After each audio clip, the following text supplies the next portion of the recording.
नमस्कार। मैं सुनील कुमार आपका स्वागत करता हूं आपके अपने चैनल क्या ऐसा होता है में। दोस्तों, जैसे कि महाशिवरात्रि आने वाली है और इसमें न जाने कितने ऐसे लोग होंगे जो अभी जो समय चल रहा है ना, जैसे बसंत पंचमी निकल जाएगी, बसंत पंचमी से शुरू हो जाएंगे, बसंत पंचमी से और उसके पश्चात जब तक देव सोते नहीं है तब तक अब जगह जगह महामृत्युंजय मंत्र जाप की गूंज आपको सुनाई देगी। उज्जैन में, त्र्यंबकेश्वर में या फिर कहीं पे भी आप जाते हैं, लेकिन पृथ्वी लोक में महाकाल की पूजा होती है, बताई गई है, शास्त्रों में हमने पढ़ा, आप भी पढ़ सकते हैं। मृत्युलोके महाकालम त्रियम लिंगम नमस्तुते। मृत्युलोक में महाकाल की पूजा होती है, जो कि अगर मैंने न जाने कितनी योनी बाद अगर मुझे पुरुष का जन्म मिला है तो शास्त्रों के इस कथन पर मुझे भी विश्वास करना चाहिए कि मृत्युलोक में महाकाल की पूजा होती है और हर इंसान को अपने जीवन में एक बार 1.25 लाख महामृत्युंजय मंत्र का जाप तो करना ही चाहिए, यह जरूरी है।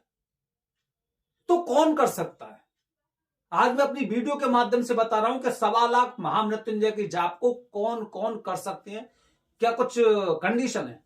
वैसे कंडीशन तो कोई नहीं, जाप को हर एक कोई कर सकता है, लेकिन कुछ विशेष लोग होते हैं, उनको तो जरूर करना चाहिए। करना तो सबको जरूर चाहिए, लेकिन इनको अति शीघ्र जरूर करना चाहिए। मेरे कहने का मतलब ये है, ठीक है। पहले बहुत से लोग ऐसे होते हैं जिनका आना जाना लगा रहता है, पता है कहां पे? हॉस्पिटल। कभी ये बीमारी, कभी वो बीमारी, कभी इस चीज की सर्जरी, कभी उसकी। और जब वो सही हुआ तो उसी परिवार के एक और सदस्य का एक्सीडेंट हो गया, वो ठीक हुआ, फिर पता चला कि किसी और सदस्य के साथ किसी में किडनी में दिक्कत आ गई, किसी के लीवर में दिक्कत आ गई, किसी में कहीं पे दिक्कत आ गई। जो परिवार बीमारी वाली चीजों से जूझ रहा है, बीमारी वाली चीजों से, अतिशीघ्र करा लो परिवार के साथ, बहुत अच्छा रहेगा।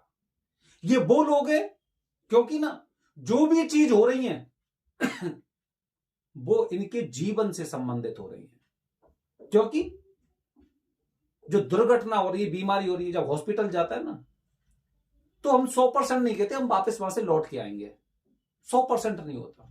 हो सकता दवाई रिएक्शन कर जाए, हो सकता उस चीज का ट्रीटमेंट इस हॉस्पिटल में ना हो, पता नहीं क्या होता है। हमने तो अच्छे अच्छे ऐसे केस देखे जो बहुत अच्छी तरह से जाते हैं, लेकिन वहां से लौट के नहीं आते। तो जब हॉस्पिटल जाते हैं ना, तो दोस्तों ये मान के चलिए जीवन बचा या नहीं बचा, मुझे ये कार्य करना चाहिए। पहले तरह के लोग ये होते हैं। अच्छा, दूसरी तरह के लोग वो होते हैं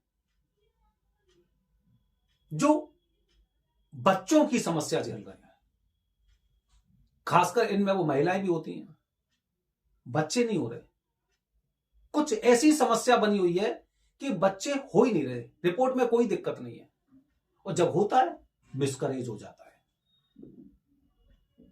ऐसी स्थिति होती है कि घर में ना ऐसा लग रहा है कि ये कोख किसी ने बांध दी है कि तू अपनी गोद में अपने बच्चों को खिला नहीं पाएगी, तेरे घर में बच्चा पैदा नहीं होगा, ऐसी कुछ चीजें होती हैं। तो जो लोग जिनके बच्चे नहीं हो रहे हैं, या फिर बार बार मिसकैरेज हो रहा है, और या फिर बच्चा बहुत सालों बाद हुआ है, शादी के बाद 10 साल बाद, 15 साल बाद बच्चा हुआ है, ऐसे लोगों को अवश्य करना चाहिए, बहुत जरूरी होता है। क्योंकि हमें इसकी कहानी शिवपुराण से मिलती है कि जब राजा रानी को बच्चा पैदा नहीं हुआ, उनके घर में बच्चा पैदा नहीं हुआ, तो भगवान शिव का पूजन किया उन्होंने, और भगवान शिव का पूजन करने के पश्चात करीब 10-15 साल बाद बालक की उत्पत्ति उनके घर में हुई थी।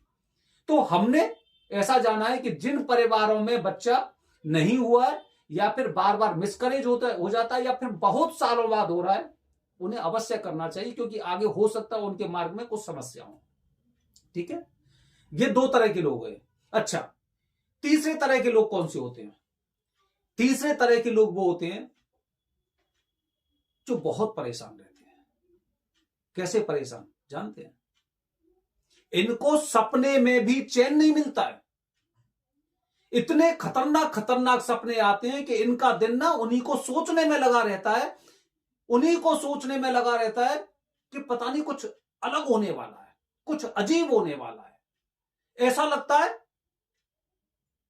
कि मैं उसी दुनिया में जी रहा हूं। रात में सपना देखता हूं और सुबह उन सब चीजों के बारे में सोचता हूं कि क्या चल रहा है मेरे जीवन में, कुछ तो गड़बड़ है, क्या है, कैसे है। इधर उधर भागना, उधर उधर दौड़ना, किसी से पूछना, उससे पूछना, इससे पूछना, मतलब ना वो दिनों रात एक बराबर हो गए हैं, एक समान हो गए हैं। समझ में ही नहीं आ रहा मुझे मैं क्या करूं। डरावने सपने, कभी आंखों के सामने एकदम अचानक से कुछ ऐसे सांप वगैरह आना, या फिर कुछ अजीबो गरीब घटना होना। ये जिंदगी का एक ऐसा पार्ट बन जाता है कि इसमें ना इंसान फिर इन्हीं चीजों में लीन रहता है। जब ऐसा लगे तो आपको अतिशीघ्र चले जाइए, आंख बंद करके चले जाइए, आपको करना चाहिए। अच्छा, चौथे और अंतिम तरह के लोग पता है कौन से होते हैं? चौथे और अंतिम तरह के लोग वो होते हैं जो कुछ टोना टोटका जादू, उन्हें ऐसा लगता है कि मेरे घर में किसी ने कुछ करवा दिया है, मेरे घर में कुछ ना कुछ काला जादू का साया है, मेरे घर में कुछ ना कुछ ऐसी शक्तियां मुझे दिखाई देती हैं जो नकारात्मक होती हैं। किसी के परिवार में किसी इंसान को भूत बताते हैं कि इसके घर में तो भूत रहता है, इसके परिवार में भूत रहता है। कभी कभी ऐसे मैंने लोग देखे हैं जो अपने आप एकदम अजीब सी हरकत करने लग जाते हैं और उनके घर वाले कहते हैं इस पर भूत आता है। ये उस तरह के लोग होते हैं। इनकी जिंदगी के साथ साथ इनके परिवार वाले भी उस दुख को झेलते हैं। किसी ने जादू कर दिया है, किसी ने ये कर दिया है, किसी ने उस पर पता नहीं क्या कर दिया है। काफी लोग बताते गलत जगह पैर पड़ गया है, काफी कुछ बताते हैं। वो इंसान खुद सोचता रहता है और अपने शरीर को कष्ट देता रहता है। क्योंकि जब कहते हैं ना कि एक दूसरी शक्ति अपने शरीर में कोई इंसान अगर महसूस करता है तो वो अपने शरीर को चोट अवश्य पहुंचाएगा किसी भी वजह से, और वो नहीं पहुंचाएगा तो आपके आसपास के लोग पहुंचाएंगे। काफी तो मैंने ऐसे लोग देखे जो तांत्रिक होते हैं, वो ऐसे भूत बुला बुला के उन्हें पीटते भी हैं। समझ रहे हैं? तो ये पांचवें तरह के वो लोग हैं। अगर आपको ऐसा लगता है कि आपके ऊपर कोई काला जादू है, किसी ने जादू करवा दिया है, कोई टोना टोटका करवा रखा है और तब से आपका परिवार बहुत ज्यादा बिखर चुका है या समस्या उत्पन्न हो रही है, तो आंख बंद करके महाकाल चले जाओ। 1.25 लाख महामृत्युंजय मंत्र का जब आप जाप करके आएंगे ना, तो वो काला जादू ना उनके पीछे पीछे भागेगा जिन्होंने करवाया है।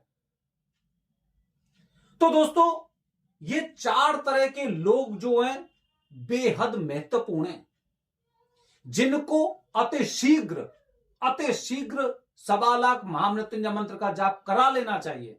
ये हमारा अनुमान है दोस्तों। हालांकि 1.25 लाख महामृत्युंजय मंत्र के जाप को हर इंसान का कर्तव्य करना चाहिए, लेकिन ये लोग वो होते हैं जिन्हें ये जाप अतिशीघ्र करा लेना चाहिए। दोस्तों, बने रहिए हमारे चैनल के साथ। हर हर महादेव। हरि ओम।